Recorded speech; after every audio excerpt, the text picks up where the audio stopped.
Buenos días, buenas tardes, buenas noches. Bienvenidos a un nuevo episodio de Aquí se habla libertad, viernes 17 de mayo del 2024. Arribados al Mingo TV, el canal de José Domingo Blanco y Erika Mendoza Tobar. A José Domingo lo consiguen en X como @Mingo piso 1 y en Instagram como @Mingo TV. Y a Erika Mendoza Tobar la consiguen en X como @Ementos y en Instagram la consiguen como Erika Mentos.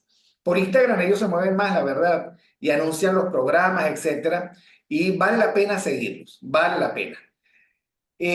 Nuestra productora ejecutiva es Catherine Manzana. Es que me quedé engatillado porque no sabía si decirles en ese momento o ahora que continúen en el esfuerzo de suscribirse al canal, de darle likes a nuestros programas, de difundirlos, de comentarlos y de, por supuesto, tocar la campanita para que les recuerden cuando viene un nuevo episodio. Hoy conversaba con Mingo y bueno, la parrilla se está volviendo diversa. Por el canal de Mingo está él, estamos nosotros, está un programa de cocina, hay un programa de derecho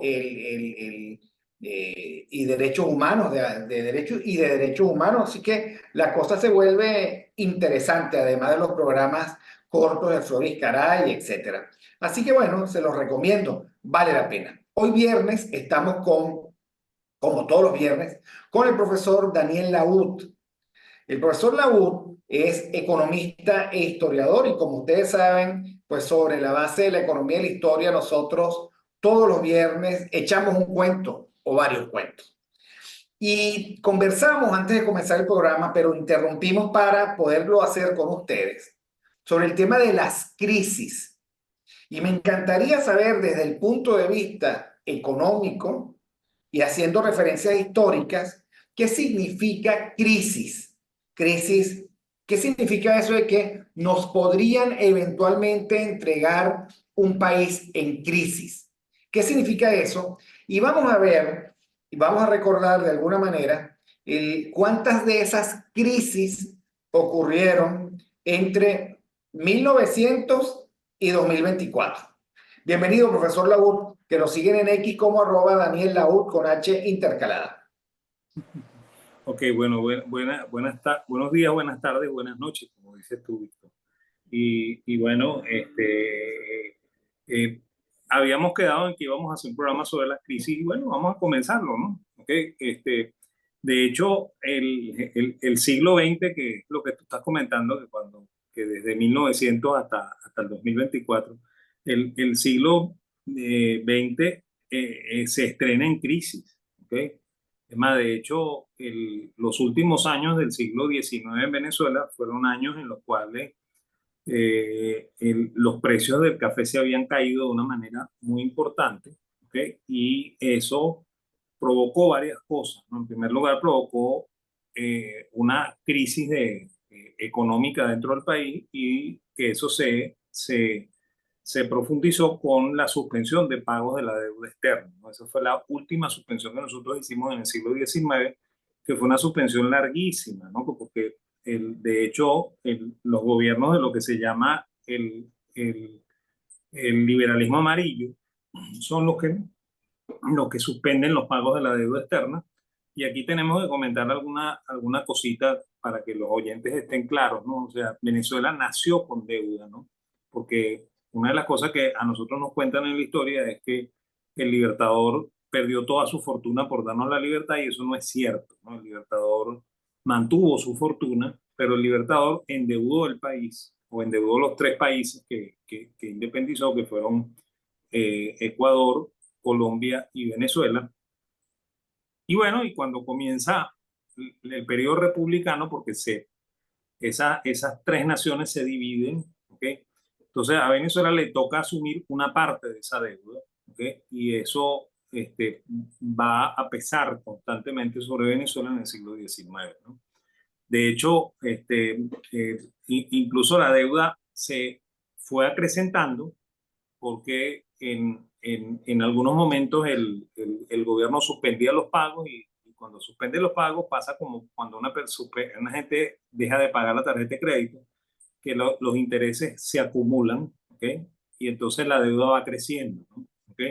Y además de Ahora, eso, una característica que capto de inmediato, y es que nosotros, de salvadores de las patrias, ellos se quedaron con sus países libertados y nosotros con la deuda, ¿no? Del esfuerzo, ¿no? sí, bueno, eso es, ese es el gran dilema del siglo XIX latinoamericano, ¿no? Porque nosotros en el siglo XVIII fuimos parte del Imperio Español que estaba recuperando su sitio en el Concierto de las Naciones, porque efectivamente los Borbones, aunque yo me quejo, ¿okay? Los Borbones habían hecho una muy buena labor administrativa y eso hacía crecer al Imperio Español, ¿no? Y también aquí hay que pensar que el Imperio Español fue un imperio de muy bajo costo, ¿no? Porque normalmente eh, eh, Inglaterra y Francia gastaban muchísimo dinero tratando de mantener sus colonias, ¿ok? Y el Imperio Español no gastaba nada, ¿no? O sea, los españoles en el exterior, ¿ok? Porque el imperio en realidad no tenía colonias, ¿ok? Tenían que defender su propio territorio, ¿no? Y por eso que cuando, por ejemplo, los piratas en el siglo XVII y principios del siglo XVIII invaden los territorios latinoamericanos, son los mismos latinoamericanos los que tienen que luchar contra los piratas, ¿no? El rey no mandaba una flota ni un ejército a defender a su territorio, sino que cada uno, porque como era parte de un imperio inmenso, tenía que defender su territorio, ¿no? ¿Okay? Entonces, bueno, como comentó, era un imperio de muy bajo costo. ¿Okay? De hecho, no existía un ejército español en ultramar, ¿okay? Sino que el ejército español se quedaba dentro de España y, bueno, y había batallones en cada uno del, de las provincias del imperio que tenían que defender su territorio. ¿Okay? Pero bueno, cuando se inicia la guerra de independencia, entonces el Libertador comienza a adquirir deuda con los británicos fundamentalmente. Entonces era deuda que originalmente era comercial y guerrera, porque se estaban comprando insumos para la guerra y además de eso, insumos para mantener al ejército libertador, por lo cual esa deuda se fue armando, ¿okay? Durante todo el periodo de independencia que corre más o menos entre 1814 y 1820, ¿no? ¿Okay? Los británicos, incluso algunos de estos comerciantes que eran los que entregaban los productos, se vinieron a Venezuela porque efectivamente su negocio ya era más Venezuela que Inglaterra, ¿no? ¿Okay? Y esa es la razón por la cual, por ejemplo, gente como los Fulton se vinieron a Venezuela, ¿okay? Porque ellos eran los titulares de esa deuda. ¿Okay? Y bueno, luego el mismo Libertador le tocó hacer la primera cesación de pagos en el año 1826. El Libertador decide no pagar la deuda externa, ¿okay? Y eso hace un conflicto inicial con Gran Bretaña, ¿okay? Que se negó a seguir dando créditos a Venezuela, bueno, a Colombia en este caso, porque en realidad Venezuela no existía, sino que Venezuela formaba parte de Colombia. Y entonces, bueno, al, a, eh, el pueblo de Colombia dejó de pagar e Inglaterra dejó de prestarles dinero. ¿Okay? Entonces, eso lleva a Colombia a una crisis muy grande que se va a extender entre el 26 y el 29. Y bueno, eso es lo que fundamentalmente crea todo el malestar, ¿okay? Que se va a ir gestando en Venezuela y los varios brotes que van a ocurrir en Venezuela hasta que por fin en 1830, Páez decide separar a Venezuela de Colombia, ¿okay? Y entonces nace la República de Venezuela, ¿no? Ahora, Entonces, es muy extraño que ¿bueno? El padre fundador de la República de Venezuela sea tan, y esto es simplemente plantearse la historia como una telenovela, ¿no? De parte de ellos, pero sea tan odiado por los bolivarianos, por los bolivarianos del régimen, que hablan de Páez como un traidor, etcétera, etcétera. Chávez lo odiaba a muerte, estuvo a punto de sacarlo del Partido Nacional y todo, ¿no? Ahora, el que verdaderamente funda el país y le pone límites es Páez. ¿No? Y además es el que vuelve a abrir las relaciones con Inglaterra, vuelve a pagar la deuda externa, incluso cierra el conflicto con España, ¿no? Porque de hecho en los gobiernos que siguen, ¿okay? De él y Sublet, ¿okay? Es que se va a firmar el, la declaración de independencia por parte de la reina Isabel II, ¿okay? Que es Cuéntanos ese episodio pasa por debajo de la mesa. sí, ¿Cómo bueno, fue eso? fíjate, ocurre esto, ¿no? ¿Cómo se llama?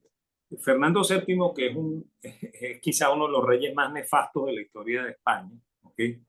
Este, él le toca independizar a España, ¿no? En realidad los españoles se independizan, ¿no? O sea, la verdadera guerra de independencia que ocurre en los primeros años del siglo XIX es la guerra en la cual España se independiza de la invasión francesa, ¿okay? Porque la razón de la separación, de esta secesión que nosotros llamamos independencia, es que España es invadida por Francia, ¿okay? Y eso ocurre en 1808, ¿no? Entonces, los españoles, en primer lugar, crearon un gobierno paralelo en Cádiz, ¿okay? Porque Cádiz fue el único lugar de España en el cual los franceses no pudieron entrar, ¿okay? Y entonces ahí se forma lo que se llamó la Corte de Cádiz, que en realidad era un congreso, ¿no? Y esa Corte de Cádiz es la que le va a dar la primera constitución a España, que es la Constitución de Cádiz de 1812. ¿Okay? De hecho, es la mayor parte de los diputados de esa corte son liberales. ¿Okay? Había unos cuantos conservadores y al decir conservadores, gente que quería mantener el régimen tal y como estaba, con absolutismo y todo lo demás, ¿okay? Que era también la idea de Fernando VII. ¿No? Fernando VII se consideraba él una suerte de gran emperador, ¿okay? Que no quería compartir el poder con ningún congreso, ¿okay? Pero él estaba disminuido, pues, porque sencillamente España estaba sometida por los franceses, e incluso él estaba técnicamente prisionero de los franceses. Entonces los españoles comenzaron una guerra de recuperación del territorio, que es la verdadera guerra de independencia, ¿okay? Y esa termina en el año de 1812 con la batalla de Vitoria, se llama así, ¿okay? Curiosamente, donde las tropas de Napoleón pierden el territorio español, ¿okay? Y España se independiza, ¿no? Entonces, bueno, por supuesto, Creo que se llamó la batalla de Vitoria porque fue en la ciudad de Vitoria, ¿no? En el País sí, Vasco, que se fue, dio. fue en la ciudad Michel de de Viana Vitoria. me llevó y me mostró dónde cayeron los franceses. Me dio un nombre, pero no lo recuerdo. No, mira, aquí cayó el mariscal tal. ¿Ok? Sí, yo tampoco recuerdo muy bien los nombres de los generales, ¿no? Pues yo no soy muy dado a a la historia militar, ¿no? Pero bueno, ahí se hace la batalla de Vitoria y se independiza España, ¿no? Entonces, bueno, el rey es reasumido en el poder, pero está en vigencia la Constitución de 1812 que establece que esto es una monarquía constitucional, ¿no? O sea, no es lo que Fernando VII y su padre le entregaron a Napoleón, ¿okay? Sino que ya es un país que se parece un poco más a Inglaterra, ¿no? ¿Okay? Pero bueno, de nuevo, lo nefasto ¿cómo se llama? De Fernando es que él rechaza la Constitución de Cádiz, ¿okay? Y él la llama la Pepa, ¿okay? Y la llama la Pepa porque él cree que eso es idea de José Bonaparte, ¿no? Porque claro, la idea con la que los franceses también entran en España es tratar de llevar los valores de la revolución a España, que no lo hacen, ¿okay? Pero en España había suficiente gente liberal como para que los valores de la Constitución, de la Revolución, entraran en España, ¿no? Y eso es lo que estaba en la Constitución de 1812, ¿no? Y es bien interesante todo ese proceso, ¿no? Sobre todo porque cuando se constituyen las Cortes de Cádiz, entonces se convoca a a todas las provincias en el ultramar, ¿ok? Y la Corte de Cádiz establece que España no tiene colonias, ¿ok? Que los territorios de ultramar son España, ¿ok? Y convoca a los diputados de cada una de esas provincias para venir a Cádiz, ¿ok? A formar parte de este nuevo Congreso, de esta Corte de Cádiz que va a redactar la Constitución de la Nueva España, ¿no? Y bueno, algunos latinoamericanos van a ir, ¿ok? Porque efectivamente se aceptaron, ¿ok? Como, ahí esto como que se cortó,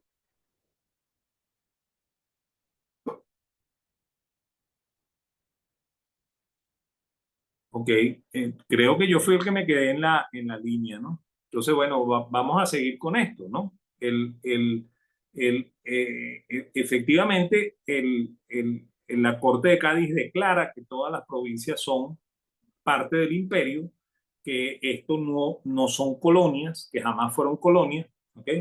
Sin embargo, en Venezuela, ¿ok? No, ajá, Aquí estamos. ok. Yo salí por razones de conexión, pero ya volví. Sí, Entonces, no, ¿en qué andaba? yo me di cuenta y estaba comentando eso de que se declaró que ninguna de las provincias era colonia, que todas las provincias formaban parte de España en ultramar, ¿ok? Que es una de las cosas más preciosas, ¿no? Porque ahí se demuestra lo que constantemente yo le decía a los alumnos en clase, y yo también he dicho muchas veces en este programa, que nosotros jamás fuimos colonia, ¿ok?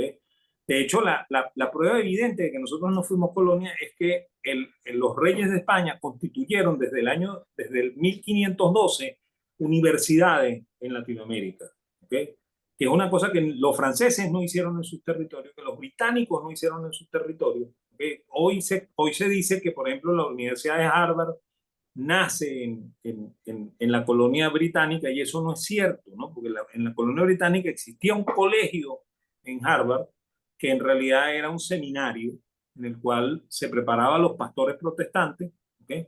Y bueno, y a partir de ahí se crea la Universidad de Harvard, ¿okay? O sea, la Universidad de Harvard tuvo un momento conservador y religioso, ¿no? Claro que ¿Qué sí. tiempo ya? Cuando no había demócratas ni comunistas Exactamente. en esa Ahora, universidad. no sé si pudo señalar las razones y el momento en que España se da por aludida y dice, ok, Venezuela es una república independiente. Y bueno, entonces fíjate, en el interín, ¿ok? Se van a estar desatando las guerras de independencia en América Latina, ¿ok? O sea, en el lado sur, San Martín va a partir de Buenos Aires y va a llegar hasta Lima, ¿ok? Y va a independizar todo ese territorio, ¿ok? Le queda un pedacito al norte del Perú. Por el otro lado, en México se está dando también una guerra de independencia. Hay que recordar muy bien que España no tiene ejército, ¿okay? En esos territorios. De hecho, eso le dice claramente a nuestros oyentes que en todos los territorios eran guerras civiles, ¿no? O sea, eran guerras civiles de algunos habitantes de esos territorios que eran contrarios a la independencia, ¿okay? A la separación O sea, del lo que imperio. hizo Bolívar fue eliminar o ganarle a los que estaban en contra de su propuesta de independencia. ¿Cierto? No, Y fue Murillo el que vino por allí y dijo, bueno, aquí, ¿qué es lo que puedo hacer? ¿No? no, pero fíjate una cosa, o sea, lo que tú dices de eliminar es cierto, ¿no? Porque de hecho, una de las cosas que hace el Libertador en la campaña admirable es declarar la guerra a muerte, ¿no? Y cuando él dice españoles y canarios, lo que está diciendo es, mire, ustedes latinoamericanos que dicen que son españoles, los voy a matar, ¿ok? Y ustedes latinoamericanos que digan que ustedes no son españoles, sino que son venezolanos, ¿ok? Esos los voy a dejar tranquilos, ¿no? ¿Okay? Eso es lo que te está diciendo el decreto de guerra a muerte, ¿no? Y bueno, y eso es lo que hace que la guerra inicialmente sea tan violenta y tan salvaje, ¿no? ¿Okay? porque se están matando. Es una guerra entre hermanos, una guerra fratricida, ¿no? Una guerra civil, que no es nunca una guerra profesional, ¿okay? En la cual se debería estar respetando la vida de los ciudadanos, ¿no? ¿Okay? Entonces, bueno, como dices tú, una vez ya instalado Fernando VII decide enviar a Morillo, ¿ok? Y de hecho Morillo no sabe si él quiere ir a Buenos Aires o si quiere ir al Caribe, ¿no? Y al final Morillo decide venir al Caribe, ¿ok? Desembarca en Margarita, ¿ok?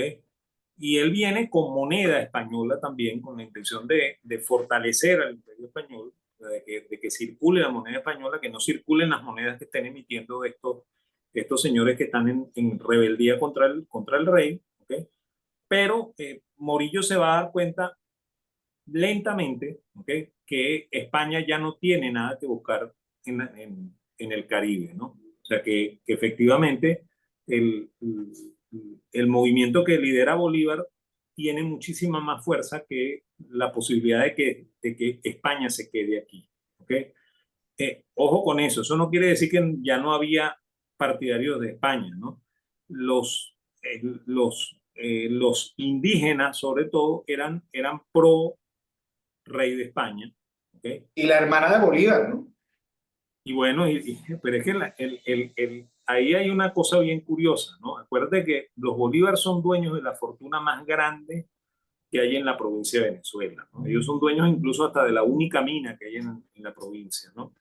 Y bueno,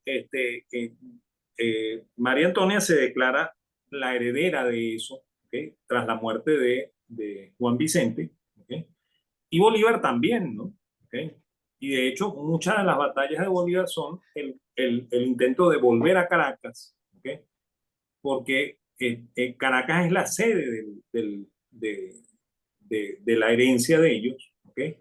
Y bueno, y esa herencia es constantemente expropiada, ¿no? Cuando los españoles toman, o los proespañoles toman el control, expropian a Bolívar, ¿ok? Y Bolívar retoma el control para volverse a apropiar de su patrimonio, ¿no? ¿Ok?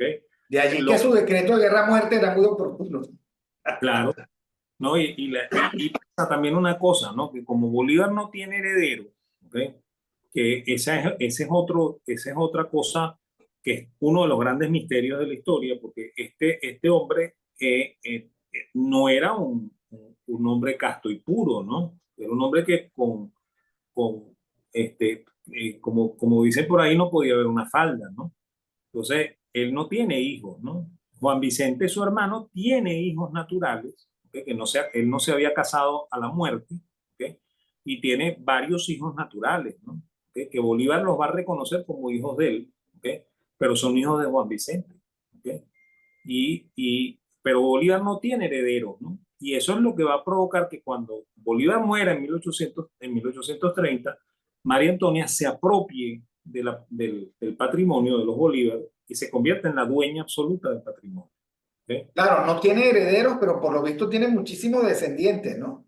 Porque en este siglo XXI hemos visto más de uno diciéndose descendiente del Libertador. Pero él no tiene hijos, ¿sabes? Él no tiene hijos. Ahí pasa un poco lo que le pasó también a César, ¿no? César tiene un solo hijo de verdad, que es Cesarión, ¿okay? Pero este no tiene ni uno, ¿no?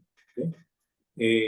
Sin embargo, sí hay bolívares, ¿no? Y los bolívares son estos hijos de Juan Vicente que fueron reconocidos por el Libertador, que tienen el apellido Bolívar. Y aquí hay también que comentar que los esclavos, cuando se emancipaban, como ellos no tenían apellido, entonces les asignaban el apellido de su amo, ¿no? Por eso es que uno encuentra a veces gente de color muy fuerte, ¿okay? Que tienen apellidos de abolengo, ¿no? Que se llaman Bolívar, Blanco, Palacios, ¿ok? Porque, Sí, bueno, yo tengo mis dos sobrinos mayores, son Bolívar. No son tan tintos, pero efectivamente su papá, él podía pasar, ¿no? Por un poquito más de tinto, ¿no? Y son Bolívar. Ahí bueno, los porque tenemos. probablemente son los hijos, o sea, los descendientes de Josefa Tinoco y de Juan Vicente Bolívar, ¿no? Porque Josefa Tinoco es la mujer con la que Juan Vicente tiene tres hijos, tres varones, ¿ok? Y bueno, y esos tienen el apellido Bolívar porque Bolívar se lo dio, ¿ok? Claro. Entonces, ojo Ahora, que Juan Vicente jamás lo reconoció, ¿no? ¿Ok? Pero Bolívar sí, ¿ok? Bolívar era más generoso que el propio padre, ¿no? Bolívar al final, él, él se le ablanda el corazón con los mestizos, ¿no? Que es una cosa que es bien curiosa, ¿no? Y que al inicio no es así, ¿no? Es más, yo invito a los oyentes a que se busquen en internet la famosa Carta de Jamaica, ¿ok? Tú que estás visitando Jamaica por allá, ¿ok? Y que revisen lo que el Libertador dice allí, ¿no? Porque lo que nos enseñan a nosotros en la historia son extractos de esa carta, ¿ok? Que no nos dan una idea del verdadero pensamiento del Libertador. El Libertador de 1814, que es el que escribe la Carta de Jamaica, es un libertador amargado, ¿ok? Y además de un libertador amargado, es un libertador que se considera blanco, ¿okay? Y se considera superior a los mestizos y a los negros y a los indios, ¿okay? Es más, él lo dice, ¿okay? Y eso al final no va a ser ese mismo Bolívar, ¿no? ¿Okay? El Bolívar del final es un Bolívar que ya ha comido tanto con los mestizos, ¿okay? Y ha visto que los mestizos han sido los que de verdad han puesto su sangre para que él recupere su patrimonio, ¿okay? Que efectivamente él se le ablanda el corazón con los mestizos, ¿no? ¿Okay? Eso sí hay que reconocérselo, ¿no? Pero Ahora, bueno, Bolívar muere en 1830, dicen que de tuberculosis. ¿Se sabe cuándo empezó a mostrarse enfermo? ¿Cuándo decae su salud? fíjate,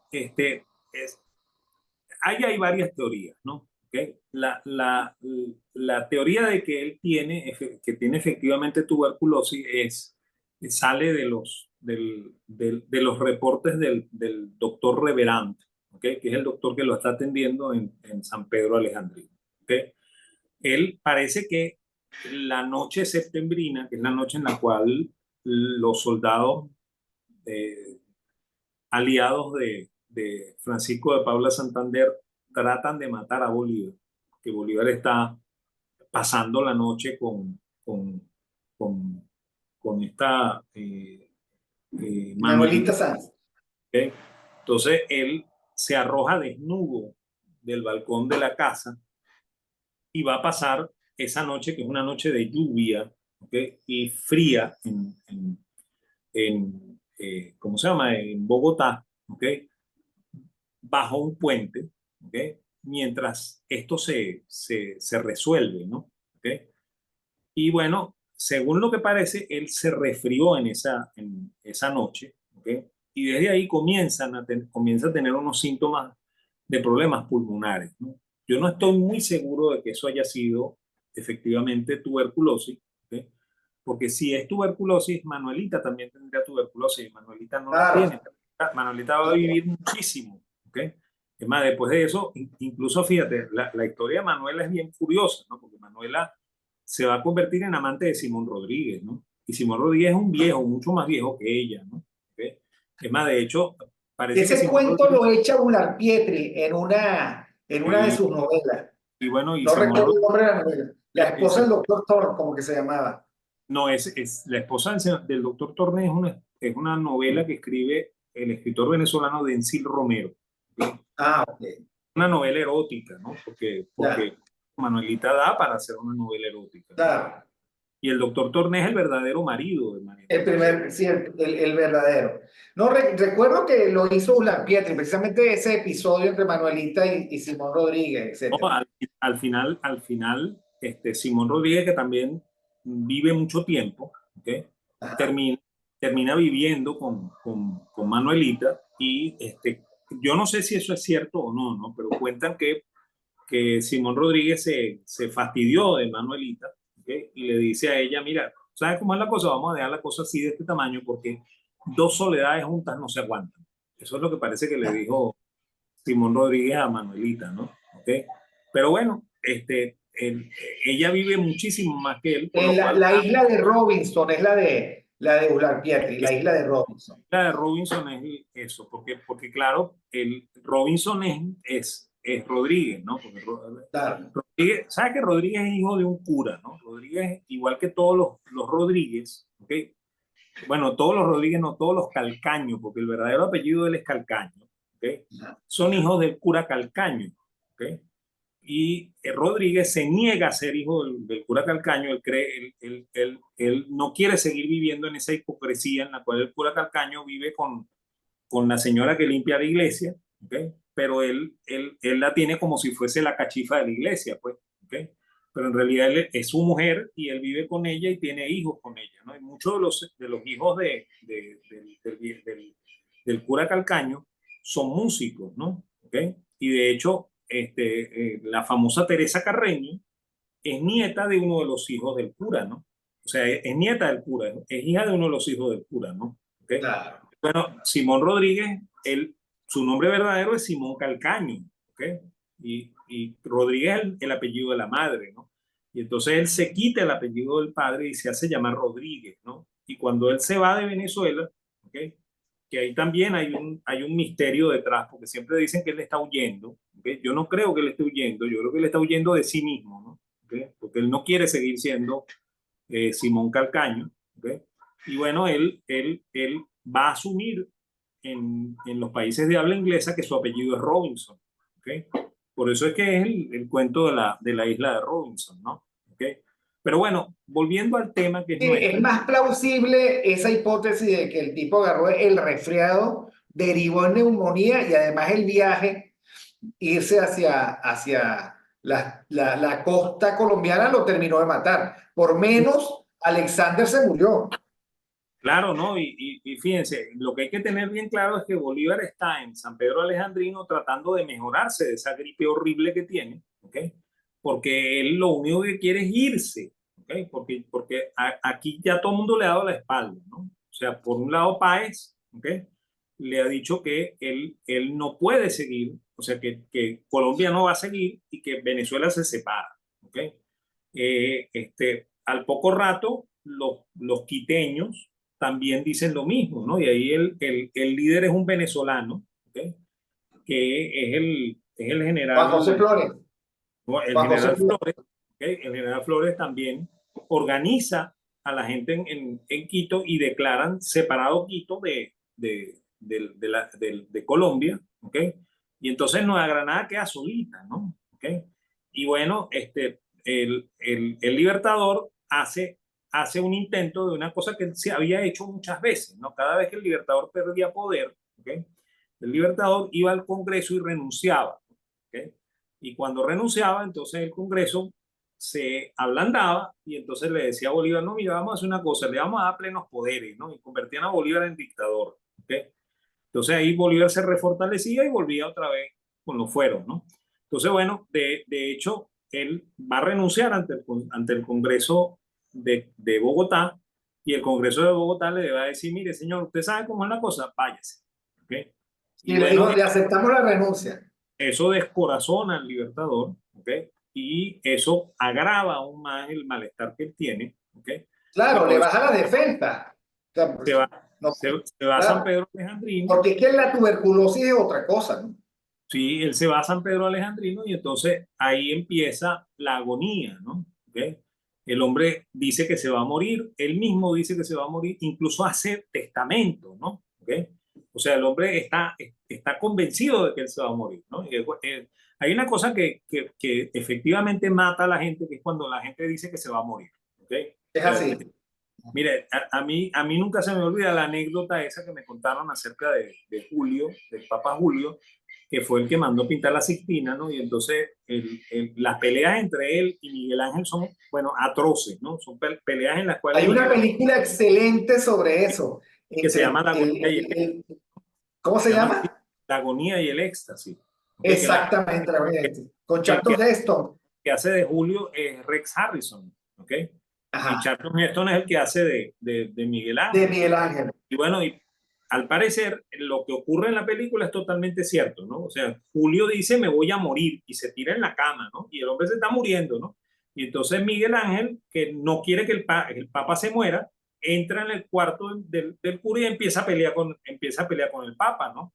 Y entonces el Papa se levanta, ¿ok? Y empieza a pelear con Miguel Ángel, ¿no? Y ahí se le quitó la moridera, pues, ¿ok? Y no se murió. Exacto. Y después de eso vivió más de 15 años, ¿ok? O sea, es un poco el decretar me voy a morir, ¿ok? Y bueno, y eso es lo que hace Bolívar, me voy a morir, ¿ok? Y Claro, efectivamente él había visto como, digamos, un hombre que debió haber sido muy orientado al poder y al reconocimiento, se da cuenta de que su sueño, que era la Gran Colombia, por cuenta de los que él había dejado allí, se separa, ¿no? Otra eh, característica interesante es que la Gran Colombia se separa, creo yo, en Santa Paz, ¿no? Ni Ecuador entró en guerra con Nueva Granada, ni Venezuela entró en guerra con Nueva no, Granada, ni al revés. bueno, y fíjate una cosa, salvo algunos conflictos que han habido entre Ecuador y Colombia, ¿ok? Venezuela y Colombia jamás han tenido un conflicto, ¿ok? Es más, hemos llegado cerquita, ¿no? El caso del Caldas es uno, ¿no? Estuvimos cerquita de la guerra, pero nunca llegamos a eso, ¿no? ¿Ok? Es más, de hecho, aquí yo tengo que confesar una cosa, el pueblo menos guerrero de toda América era Venezuela, ¿no? Es más, ojo con esto, fue el pueblo en el cual la guerra fue más atroz, la guerra de separación, la guerra de independencia, ¿no? Pero después de eso, Venezuela jamás salió de su territorio a pelear con nadie. Es que además se nos agotó con todo ese siglo XIX lleno de guerras civiles, ¿no? Y bueno, las guerras eran internas, ¿no? Eran de gente que quería tomar el poder, ¿no? Y aquí hay que reconocer una cosa que también es terrible, ¿no? Que es que eso es producto de la misma guerra de independencia, porque los generales que tarde o temprano van a armar a sus campesinos y se van a ir con ese ejército a tratar de tomar Miraflores, ¿okay? Lo que están siguiendo es el ejemplo que Bolívar les dio, pues, ¿okay? El ejemplo de que usted arma a sus negros, ¿okay? O arma a sus indios y se viene a Caracas y toma el poder, pues, ¿okay? Entonces, claro, ese mal ejemplo va a quedar hasta inicio del siglo XX, ¿no? Que va a terminar con la batalla de Ciudad Bolívar, ¿no? ¿Ok? Bueno, Ahora, hubo un interín en el que Venezuela, por decirlo menos, Colombia, etcétera, declaran la independencia y un tiempo en el que España no se da por aludido. ¿Cuándo se consolida eso con el reconocimiento de España? es que fíjate, como el rey es Fernando, ¿ok? Fernando no reconoce a los pueblos, ¿no? Fernando no reconoce la independencia de Venezuela, y bueno, y además de eso, Venezuela rompe el vínculo con España, ¿no? Aquí va a pasar una cosa que no pasa en los Estados Unidos, ¿no? En los Estados Unidos se pelearon efectivamente los norteamericanos que son británicos en Norteamérica con el Imperio Británico, ¿no? Y consiguen el apoyo de Francia y de España y terminan de independizarse, ¿no? Pero los norteamericanos jamás rompen el vínculo comercial con Gran Bretaña. Y de hecho siguen haciendo comercio con Gran Bretaña, aunque ya no son colonia, ¿okay? Aunque se han declarado independientes. ¿Okay? Los países de Latinoamérica rompen el vínculo con España, ¿okay? Y más nunca hacen comercio con España, ¿no? Entonces, eso desmembra completamente el imperio, ¿okay? Y eso también es una de las causas de la inmensa pobreza que tiene Latinoamérica, pues, ¿okay? Y también la pobreza que va a arropar a España, ¿okay? Porque España no es como el resto de Europa, pues, ¿okay? Es más, había sido el imperio más rico, ¿okay? Porque tenía, como dije al principio, tenía un inmenso territorio que no le costaba nada, ¿okay? Y bueno, y ese inmenso territorio comerciaba, ¿no? O sea, mal que bien, el café que se producía en Venezuela y el cacao que se producía en Venezuela, una parte muy importante terminaba en los puertos españoles, ¿no? ¿Okay? Y ojo con esto, dado que no había controles, ¿okay? Entonces el contrabando era también atroz, ¿okay? Y por eso que también nuestro cacao y nuestro café terminaban en Holanda o terminaban en Inglaterra, ¿okay? Entonces, bueno, el rompimiento con España es radical, ¿okay? Y entonces nosotros empezamos a tener mercado con Inglaterra primero, ¿okay? Después con Francia y luego con Alemania también, ¿okay? Entonces nuestro Pero café de hecho se... Inglaterra se cobró por adelantado con la Guyana Esequiba, ¿no?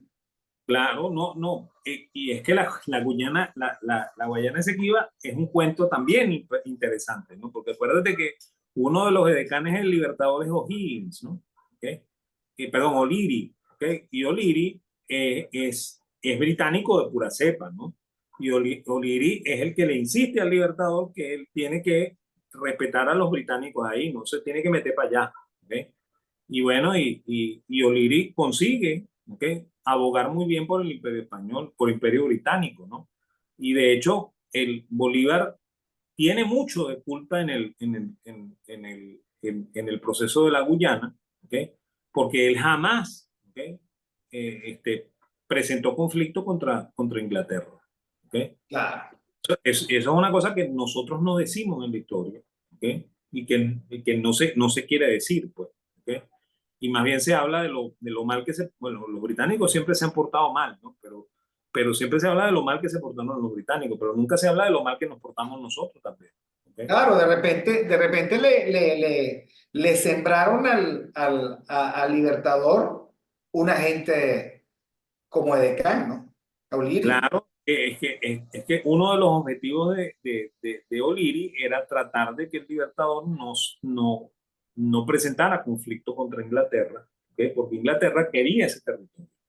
Y bueno, y una de las razones por las cuales Inglaterra quiere ese territorio es porque Inglaterra sospecha que por ahí hay oro, ¿ok? Claro, el oro no estaba ahí, el oro estaba más adelante, estaba en el Callao, ¿no? Y de Claro. hecho, Bueno, menos mal que no lo supieron, porque si no seríamos menos bueno, todavía. el oro, no, la Guyana estaría mucho más acá, ¿ok? Por eso, Porque tendríamos menos territorio nosotros. y de hecho, eso se descubre en el interín de la guerra civil que se llama Guerra Federal, ¿no? Ahí es donde se Claro. descubre que ahí está el oro, ¿ok? Más Pero bueno, guerra todavía, más vol- razones para la guerra. volviendo al tema, ¿ok?, de la reina Isabel, cuando eh, Fernando se muere, ¿ok? Se muere introspectivamente, ¿no? Y entonces Isabel es una niña, ¿ok?, que tiene menos de un año, ¿ok? Y entonces asume el poder la esposa de Fernando, que es Cristina, ¿no? La reina Cristina. Entonces ella va a ser regente por un tiempo mientras la niña va creciendo. Eh, como España está muy conflictiva porque efectivamente Fernando ha negado la constitución española, ¿ok?, a pesar de que lo obligan a jurar la constitución, después vuelve a renegar de ella, ¿ok? Entonces, bueno, la única forma en la que Cristina logra estabilizar el gobierno español es que ella pacta con los liberales, ¿ok? Y los liberales aceptan apoyarla con la condición de que ella jure la constitución, ¿ok? Entonces, España entra en un proceso medianamente liberal y bueno, esta muchacha Isabel, ¿ok?, le va a tocar vivir también ella va a ser una reina de muy larga vida, ¿ok? Pero además de ser una reina de muy larga vida, tiene que enfrentar hasta conflictos familiares, ¿no? Porque el tío de ella, Carlos, que es el hermano menor de Fernando, se declara rey de España también, ¿ok? Y bueno, en ese interín que se llaman las guerras carlistas, porque se llaman las guerras carlistas porque este señor de nombre Carlos se quiere autoproclamar rey, ¿ok? Porque resulta que entre los Borbones la tradición de que una mujer gobierne no es muy feliz, ¿no? ¿Ok? Y de Bueno, hecho, ahora van a tener que asumirlo, ¿no? Porque el rey Felipe solo tuvo hembra, niñas. sí, bueno, y eso es lo que le pasa a Fernando VII, él solamente tiene niñas, ¿no? ¿Ok? Y por eso es que él insiste en que Isabel va a ser la reina, ¿ok? Y bueno, ya bien avanzado el proceso de la República, ¿ok? Estamos al borde de la guerra federal, ¿ok? Entonces, mandan un emisario a España, ¿ok? Y ese emisario negocia con el gobierno de la reina Isabel, que es una muchacha adolescente, o sea, Isabel tiene en ese momento 19 años, ¿ok?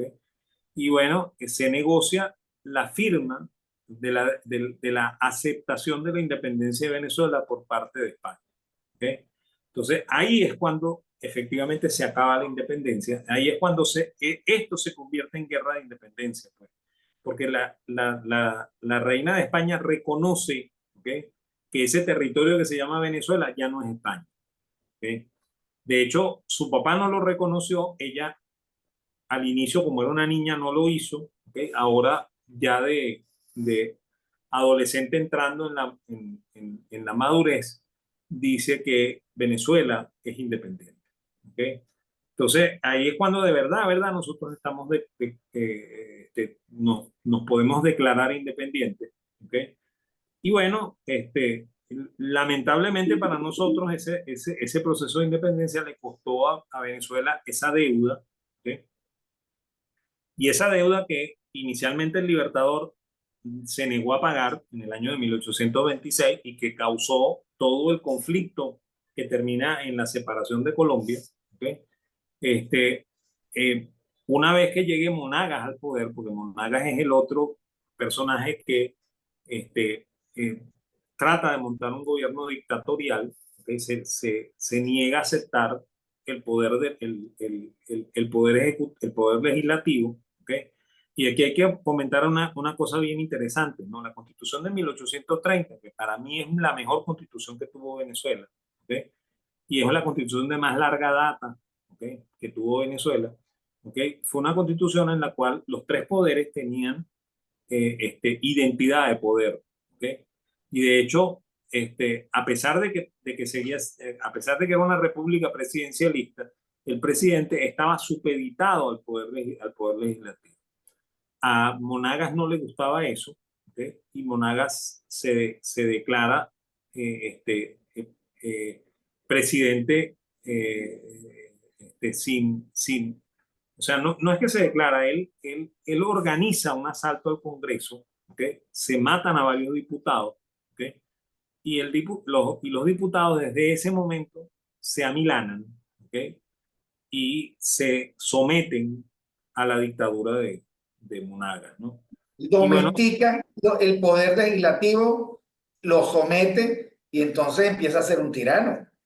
y Monagas lentamente va a ir empeorando la condición económica del país. ¿Okay? Y va a haber una crisis de precios del café. ¿Okay? Y del cacao, que va a terminar ocasionando que Venezuela suspenda de nuevo los pagos de la deuda externa. Y ese es Ahora, es absolutamente cierta esa correlación entre un buen gobierno y buena economía. Un gobierno de tiranos, la economía se desploma porque no hay confianza. Puede ser 4 empresarios o 400 millones de empresarios, pero la señal es la misma. Claro, ¿no? Y bueno, el Monagas hace la segunda moratoria de la deuda, ¿no? Entonces, en ese periodo la deuda comienza a crecer, ¿ok? Porque los intereses se van acumulando, ¿ok? Y bueno, y Monagas, que era un presidente populista, ¿ok?, aprovecha ese populismo. ¿Okay? Empieza a regalar cosas. Por ejemplo, le dice a los agricultores que ellos no tienen por qué pagar su deuda, que la deuda la va a asumir él. ¿Okay? Y entonces eso podría ser un claro antecedente de lo que va a ocurrir después, ¿no? Con los créditos a los empresarios y los créditos blandos. ¿Okay? Por supuesto, los agricultores se pusieron muy contentos porque Monagas le dice: ustedes no tienen por qué pagar esa deuda la asume el gobierno, y el gobierno la asume y no la paga tampoco, ¿no? Porque el gobierno está en moratoria. ¿Okay? Entonces, eso va a complicar muchísimo el proceso en Venezuela, el proceso económico, y bueno, y el gobierno de Monagas se hace totalmente indeseable. ¿Okay? Ya ni los agricultores quieren a Monagas. ¿Okay? Y entonces a Monagas lo tumban. ¿Okay? Y ahí comienza todo un proceso de malestar. ¿Okay? Que va a terminar en la guerra civil que se llama Guerra Federal. ¿Okay? Y en esa guerra federal va a ocurrir una cosa bien curiosa, ¿no? Que es una cosa que no se difunde mucho, ¿no? En una carta que escribe Antonio Guzmán Blanco, ¿okay?, él dice que mi fortuna procede porque yo fui lo suficientemente hábil para comprar la deuda externa de países que estaban, que estaban en cesación de pagos, ¿ok? Y, esperé que esos países se recuperaran y yo logré vender esa deuda a un precio exorbitante, ¿no? Se lo compré a un precio de descuento impresionante y lo vendí al precio que de verdad tendría que Bueno, tener. él practicó eso que ahora los fondos que compran bonos chatarra hacen, ¿no? Sí, eso es lo que hace Guzmán, ¿no? O sea, nosotros decimos en la historia que Guzmán es un ladrón, ¿ok? Hablamos de la corrupción de Guzmán, pero en realidad Guzmán lo que hizo en el gobierno de Monagas, porque él es el cónsul de Venezuela en los Estados Unidos, ¿ok? Él se compró la deuda externa venezolana, ¿ok? Él y sus atláteres, ¿no? O sea, los que van a ser generales con él al final de la guerra federal, ¿ok? Son los que compraron la deuda externa, ¿ok? Y bueno, y efectivamente esa es la razón del por qué Guzmán hace el mejor gobierno de casi todo el siglo XIX, ¿ok? Porque Guzmán trata de recuperar a Venezuela para efectivamente vender esa deuda que él compró a descuento al 100%, ¿no? ¿Okay? Y efectivamente Guzmán lo hace, ¿okay? Y esa es la fortuna de Guzmán. Que Guzmán no fue un ladrón como nos dicen a nosotros en la historia o como generalmente se quiere asegurar. Fue también un presidente tiránico, ¿okay? Presidente que aprovechó la situación, ¿okay? Y bueno, y él hizo esto, pues compró la deuda, se montó en un caballo, terminó la guerra, o sea, se compró la deuda, se montó en un caballo, terminó la guerra, ¿ok? Y recuperó el país para tratar de hacerse rico él mismo, ¿no? ¿Ok? Bueno, Y bueno, digan lo que digan, los poderes públicos venezolanos todavía están usufructuando las tres o cuatro cosas que hizo Guzmán Blanco. El Palacio Federal, por ejemplo. fíjate, en estos días un alumno en la central me dijo que Guzmán era el enemigo de la iglesia, ¿no? Ahí también tenemos que comentar una historia, ¿no? O sea, Claro, ya la comentamos una vez, ¿no? Fue el Guzmán, encuentro, el desencuentro con un cura, ¿no? claro, Guzmán construye la iglesia de Santa Ana y Santa Teresa, que es la que todo el mundo llama Santa Teresa, que en realidad Donde está Nazareno. no es una basílica, ¿no? En realidad son dos iglesias juntas, ¿no? Porque el altar está en el medio, ¿ok? Y el lado este de la iglesia de Santa Teresa, el lado oeste es, es la iglesia de Santa Ana, ¿no? ¿Y por qué construye esa iglesia? Bueno, porque su mujer se llama Ana Teresa, ¿ok? Entonces él construye la iglesia de Santa Ana y Santa Teresa en honor a su mujer. Él a su mujer la quiere infinitamente, ¿ok? Esa es otra cosa que nosotros tenemos que recalcar mucho de Guzmán, ¿no? Guzmán es un hombre que quiere infinitamente a su mujer, ¿ok? Y bueno, su mujer era devota del Nazareno de San Pablo. La iglesia de San Pablo era una iglesia que estaba en ruinas, ¿ok? Y el Nazareno estaba en esa iglesia. Y Guzmán decide construir la iglesia para mudar el Nazareno desde la iglesia de San Pablo a la iglesia nueva de Santa Teresa, ¿okay? De Santa Ana y Santa Teresa. Y bueno, y él, Por eso es que el Nazareno se llama Nazareno de San Pablo, ¿no? sí, porque era la iglesia, él estaba en la iglesia de San Pablo. ¿Dónde estaba la iglesia de San Pablo? En donde está hoy el Teatro Municipal, ¿no? Que en realidad no se llamaba Teatro Municipal, ¿no? Entonces Guzmán tumba la iglesia de San Pablo, ¿okay? Porque está en ruinas, ¿okay? Y construye ahí lo que él llamó el Teatro Guzmán Blanco, ¿okay? Porque este hombre es un megalómano también, ¿okay? Obvio, ¿no? ¿Okay? Es más, él llama las cosas Guzmán Blanco, ¿no? Y llena a Venezuela llena a Caracas de estatuas de Guzmán Blanco, ¿okay? Porque el hombre es un megalómano, pues, ¿okay? O sea, eso hay que reconocérselo también a Guzmán, ¿no?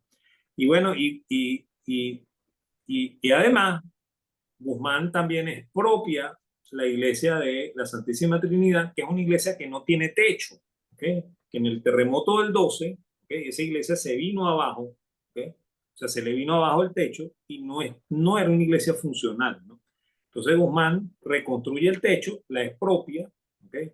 Y construye cerca de la iglesia una capilla que se llama la Capilla de la Santísima Trinidad, ¿okay? Y decide que en esa iglesia de la Santísima Trinidad él va a poner los huesos del general Bolívar y va a declarar aquello panteón nacional, ¿no? ¿Por qué él hace todo esto?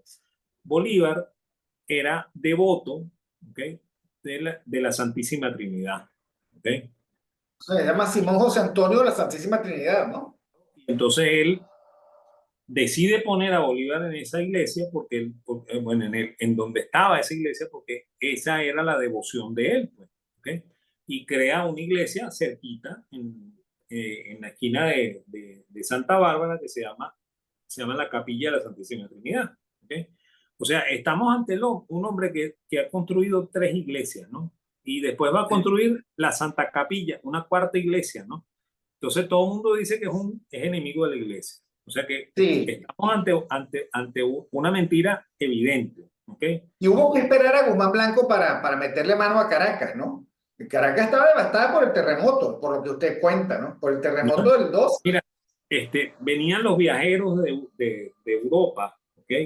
Y comentaban en sus diarios de viaje que ellos estaban sorprendidos de que aquí había ocurrido un terremoto en 1812, ¿ok? Y era 1860 y todavía estaban las ruinas de ese terremoto, ¿no? Es más, de hecho, había una iglesia, o sea, donde está hoy la Plaza del Venezolano, ¿ok? Ahí había una iglesia que se llamaba la iglesia San Jacinto, ¿no? Esa iglesia quedó completamente en ruinas, ¿no? Eran piedras y piedras encima de ese sitio que se llama la, la Plaza de La San plaza. Jacinto, ¿okay?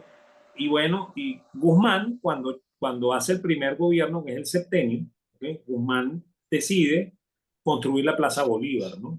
Y en donde está la Plaza Bolívar era donde se reunía el mercado de Caracas, ¿okay? O sea, todos los comerciantes que traían sus verduras y sus carnes las vendían en el sitio que hoy en día es la Plaza Bolívar, ¿no? Esa era la Plaza Mayor de Caracas. Entonces él decide mandar a construir una estatua, el ecuestre del Libertador, y, y reconstruye la plaza y hace lo que hoy en día se llama Plaza Bolívar, ¿okay? Y muda el palacio, muda el mercado a el sitio donde estaba la iglesia de San Jacinto. Sacan todas las ruinas, ¿okay? Todos los escombros que estaban allí, limpian el terreno, ¿okay? Y hacen esa plaza que se va a llamar la Plaza del Venezolano, ¿no? Y se llama la Plaza del Venezolano porque al frente de esa casa, en uno de los edificios del sur, ¿okay? Su papá, que es el venezolano, ¿okay? Montó el periódico El Venezolano. ¿Okay? Por eso que la plaza se llamaba la Plaza del Venezolano, también la Plaza de San Jacinto, ¿no? ¿Okay? Claro, claro. Y, Bueno, y, y hay que decir que cerca de esa plaza, está la que se conoce como la casa natal del Libertador, ¿no? y bueno, porque es que ahí va la otra historia, ¿no? El templo de San Jacinto era un templo en el cual asiduamente la familia Bolívar iba a oír misa cuando no iba para catedral, ¿no? O sea, No, salía a su casa. cuando la familia decía, no, no, no, hoy no vamos a catedral, vamos para el frente, y se van para el frente a la iglesia de San Jacinto. Bueno, pero fíjate, él muda el mercado para la iglesia, para la plaza de San Jacinto, ¿no? Y durante mucho tiempo eso se llamó la plaza del mercado, ¿okay? Es más, ahí estaban los principales comercios, ¿okay? Que hacían vida constantemente en el mercado, ¿okay? Y varios días a la semana se montaba el tinglado del mercado en la plaza de San Jacinto o la plaza del Venezolano, ¿no? Y como esa plaza era para celebrar al padre, ahí estaba una estatua del padre, ¿okay? El papá de Guzmán, Antonio Leocadio Guzmán, tenía una estatua allí, ¿okay? En todo el medio de la plaza, donde hoy en día está ese reloj de sol que no formaba parte de la arquitectura de la plaza, ¿okay? Ahí estaba la estatua Bueno, del ahora hay no sé cómo llamar, un de- palo, una especie de asta torcida que Chávez en su última época, no sé por cuál razón, colocó Manuel. allí. Bueno, Una y especie de fíjate, colegio. ahí hay una cosa que los venezolanos deberíamos saber, y sobre todo los caraqueños, ¿no? Este, por supuesto, Guzmán construye muchas cosas en Caracas, ¿no? ¿Okay? Y una de las cosas que él construye es lo que se llama la Cota 905, ¿no? Que era una carretera, ¿ok?, que unía el este con el oeste de Caracas, ¿no? En ese momento Caracas no llegaba hasta donde llega, ¿no? ¿Okay? Ah, unía el este con ese oeste o ese oeste con ese este. Sí, Ese tamaño. ok. Y entonces esa carretera que se llama Cota 905, ¿okay?, y se llama así porque la parte más alta de la carretera tiene 905 metros sobre el nivel del mar, ¿no? ¿Okay? Entonces, bueno, los gobiernos del siglo XX decidieron cambiarle el nombre a esa avenida y le pusieron Avenida Antonio Guzmán Blanco. ¿Okay? Y pusieron ahí la estatua del papá de Guzmán Blanco. ¿Okay? Y todo el mundo pasa por ahí y dice, ese es Guzmán Blanco. No, ese no es Guzmán Blanco, ese es Antonio Leocadio. ¿Okay? Antonio Lozada. Y esa estatua debería estar en la Plaza del Venezolano. ¿Okay? O sea, ahí es donde debería estar. ¿Okay? Los venezolanos, Bueno, hay algunas estatuas que hay que reponer y otras que hay otras cosas que no son estatuas, pero que deberían eliminarse. que mejor no Son estén, existentes. mejor no estén en ningún lado, ¿no? Pero bueno, Exacto. yo sería partidario de traer a Antonio Leocadio otra vez a su sitio, a la Plaza del Venezolano, y volver a llamar eso la Plaza del Venezolano, ¿ok? Y que nosotros recordemos que Antonio Leocadio Guzmán tiene mucho que ver en la historia de Venezuela, así nos guste o no Así nos es. guste, ¿ok? Así Porque es. de hecho el gran problema de Venezuela es que Venezuela se ha creado una historia de buenos y malos, ¿no? ¿Ok? Que es un poco lo que tú dijiste al inicio, pues, o sea, que Páez es malo, ¿ok?, porque se rebeló contra el Libertador. Y el Libertador es lo bueno absoluto, ¿no? Entonces, todos los que Sí, quieren al Libertador son buenos, y todos los que no quieren al Libertador son malos, pero el Libertador también fue un tirano, ¿ok? Entonces, bueno, claro. si un hombre como Páez, que es el verdadero padre de la patria, nuestro padre de la patria se llama José Antonio Páez, ¿ok? Ese es el verdadero nombre de nuestro padre de la patria, ¿ok? Es más, sin él no existe Venezuela, sin él esto Así es. seguiría siendo Ahora, ha Colombia. pasado la historia como un momento oscuro, una especie de conspiración en Valencia de una gente malévola. Total, que la historia hay que reescribirla, definitivamente. Bueno, y fíjate, una de las cosas que hay que hacer es poner las cosas en su sitio, ¿no? Y fíjate, Antonio Leocadio, ¿ok?, fue ministro de Páez, ¿no?, y traicionó a Páez también, ¿ok? Y bueno, y se volvió enemigo de Páez. Y el periódico El Venezolano era el periódico que le hacía la oposición al gobierno de Páez, ¿ok? Ahora, ¿eso es malo? No, eso no es malo, ¿ok? Eso es sencillamente la oposición, pues, ¿ok? Y la Yo creo que oposición, de eso vamos a tener que hablar, porque todavía vivimos épocas en donde si uno critica, uno está traicionando al país. Entonces, y es bueno, eso no es es cierto, bueno, es eso, bueno, es bueno que lo comentemos, pero ya eso será no la es próxima vez, porque ya llegamos a la hora y tanto del programa. cierto, ok. Siempre nos pasamos, pues, porque, Siempre bueno, nos pasamos, pero eso está bien, porque esto es como las mil y una noche. Bueno, muchísimas gracias, profesor Daniel Laúd. Ustedes saben, economista e historiador, además una mente notable, con una memoria prodigiosa y un conocimiento de la historia venezolana y sus detalles magnánima. Bueno, por cierto, muchísimas gracias. Recuerde suscribirse al canal, darle like al programa, difundirlo, comentarlo por las redes sociales, seguirnos y bueno, acompañarnos en este esfuerzo de seguir hablando en libertad. Por aquí se habla libertad. Gracias a todos. Gracias, profesor. Nos vemos el próximo viernes. eso es, hasta luego, pues.